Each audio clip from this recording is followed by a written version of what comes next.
দুই মায়ের এক ছেলে জননীকে আশ্রয় করে যেমন বেড়ে ওঠে, দুই মা তেমনি একমাত্র সন্তানকে আশ্রয় করে আরও 6 বছর কাটিয়ে দিল। সবাইকে স্বাগত জানাই সুমন গল্পকথক চ্যানেলের আরও একটি নতুন গল্পের আসরে। আজ আমরা শোনাতে চলেছি শরৎচন্দ্র চট্টোপাধ্যায়ের কলমে বিন্দুর ছেলে এর 2য় পর্ব। শুরু হচ্ছে আজকের নিবেদন বিন্দুর ছেলে এর 2য় পর্ব। অমূল্য এখন বড় হয়েছে। সে এন্ট্রান্স স্কুলের 2য় শ্রেণীতে পড়ে। ঘরে মাস্টার আছেন। সকালবেলা মাস্টার মশাই পড়িয়ে যাওয়ার পর সে খেলতে বেরোয়। আজ দুপুরে কাকার সঙ্গে অমূল্যর এক মক্কেলের বাড়ি নেমন্তন্ন ছিল, তাই ভৈরব ডেকে আনতে গেল। প্রায় 1 ঘন্টা বাদে তারা ফিরল। কোথায় ছিলি এতক্ষণ? বিন্দু জিজ্ঞাসা করল। ও পাড়ায় চাষাদের সঙ্গে ডাঙ্গুলি খেলছিল, ভৈরব জানায়। অমূল্য ভয়ে নীলবর্ণ হয়ে যায়। সে জানে যে মা এই খেলাটা মোটেই পছন্দ করে না, কিন্তু যাওয়ার তাড়া থাকায় এই বিষয়ে শাস্তিটা আপাতত বন্ধ থাকলো। মাস 2 আগে অমূল্যর পৈতে হয়েছিল।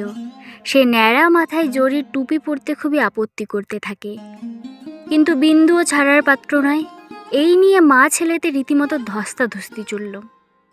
শেষে বিন্দু অমূল্যর কান ধরে ঘরের এক কোণে দাঁড় করিয়ে বলল, যেমন বজ্জাত ছেলে তুমি, তেমন তোমার শাস্তি হওয়া চাই। সমস্ত দিন ঘরে বন্ধ থাকো। বলে বাইরে থেকে শিকল তুলে দিল। বেলা তখন 1টা বাজে। অন্নপূর্ণা আর থাকতে না পেরে বললেন, হ্যাঁ রে ছোট বউ, সত্যি আজ তুই অমূল্যকে খেতে দিবি না? তার জন্য কি বাড়ি শুদ্ধ লোক উপোস করে থাকবে? বাড়ি শুদ্ধ লোকের যা ইচ্ছে, বিন্দু জবাব দিল।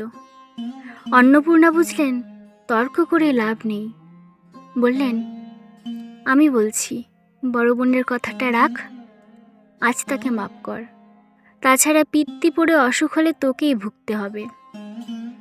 সেদিনের মতো গোলমাল মিটে গেল। ছোট ভাইয়ের ওকালতিতে নাম হওয়ার পর থেকে যাদব চাকরি ছেড়ে দিয়ে নিজেদের বিষয় সম্পত্তি দেখাশোনা করছিলেন। ছোট বউ যে 10,000 টাকা এনেছিল, তাও সুদে খাটিয়ে প্রায় দ্বিগুণ করে ফেলেছিলেন। এই সব পয়সা কড়ি মিলিয়ে বাড়ি থেকে খানিকটা দূরে যাদব একটা বড় বাড়ি বানিয়েছিলেন। কথা ছিল দুর্গাপুজোর পর একটা ভালো দিন দেখে সকলেই সেখানে উঠে যাবে। ঠিক হলো, গৃহপ্রবেশের পুজো হবে এবং আত্মীয় স্বজনদেরও সেই দিন ডাকা হবে। যাদবচন্দ্র মাধবচন্দ্রের পিস্তুত বোন এলোকেশীর অবস্থা ভালো ছিল না। যাদব তাদের প্রায়ই টাকা পাঠিয়ে সাহায্য করতেন। ছেলে নরেনকে এইখানে রেখে লেখাপড়া শেখানোর খুব ইচ্ছে এলোকেশীর। তাই একদিন স্বামী প্রিয়নাথ ও ছেলেকে নিয়ে উত্তরপাড়া থেকে চলে এলো সে। নরেনের বয়স 16-17। দিনের মধ্যে তার 10 বার চুল আঁচড়িয়ে টেরি বাগানোটা সত্যি দেখার জিনিস বটে। সন্ধ্যের পর রান্নাঘরের বারান্দায় সকলে একসঙ্গে বসেছিল। এলোকেশী তার ছেলের নানান গুণের কথা সগর্বে বলে যাচ্ছিল। কোন ক্লাসে পড়ো তুমি? বিন্দু জিজ্ঞেস করল। 4th class. Royal reader, grammar, geography, arithmetic, আরও কত কি, ডেসিমেল টেসিমেল। ও তুমি বুঝবে না মামি, নরেন উত্তর দেয়। বিন্দু বলল, পাশ করতে এখনো তো দেরি আছে। দেরি কি থাকতো ছোট বউ? এতদিনে একটা কেন 4টে পাশ করে ফেলতো। শুধু মুখ পড়া মাস্টারের জন্যেই হচ্ছে না। হিংসে করে বছরের পর বছর একই ক্লাসে ফেলে রেখেছে। কই, এরকম তো হয় না? বিন্দু অবাক হয়ে জিজ্ঞেস করল। হয় না আবার? আমি গরিব মানুষ, ঘুষের টাকা দিতে পারি না, তাই ওরা এরকম করে। এখানে ওসব নেই, অন্নপূর্ণা সরল মনে বলেন। আমাদের অমূল্য তো ফি বছর ভালো ভালো প্রাইজ বই ঘরে আনে, কিন্তু কখনো ঘুষ টুস দিতে হয় না। এলোকেশী আবার শুরু করলো, আমার নরেন্দ্রনাথ কি শুধু লেখাপড়াতেই ভালো গো? ওই এমনি থিয়েটার অ্যাক্ট করে যে লোকে শুনে আর চোখে জল রাখতে পারে না। সেই সীতা সেজে যেমনটি করেছিলে, একবার মামিদের শুনিয়ে দাও তো বাবা। নরেন সঙ্গে সঙ্গে হাঁটু গেড়ে বসে নাকি সুরে উঁচু গলায় সুর করে আরম্ভ করল, প্রাণেশ্বর কি কুক্ষণে দাসী তব। বিন্দু বলে ওঠে, ওরে থাম থাম, চুপ কর, বট ঠাকুর ওপরে আছেন। নরেন চুপ করে গেল। কিন্তু অন্নপূর্ণা ও এলোকেশীর উৎসাহে নরেন একটার পর একটা প্রতিভা দেখানোর চেষ্টা করতে লাগলো। রাগে বিন্দুর শরীর জ্বালা করতে লাগলো। সে অমূল্যকে ইশারা করে বলল, যাও অমূল্য, ঘরে গিয়ে পড়গে।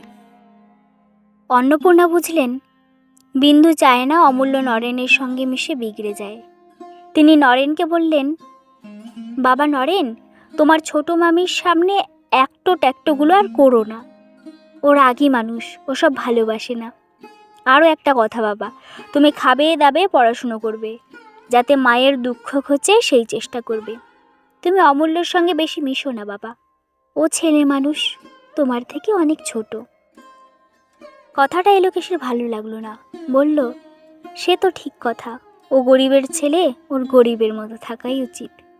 তবে নরেনও এমন কিছু বুড়ো নয়, অমূল্যের থেকে 1-8 বছরের বড় হবে। অন্নপূর্ণা লজ্জায় পড়ে বললেন, না না ঠাকুরজি, আমি তা বলিনি।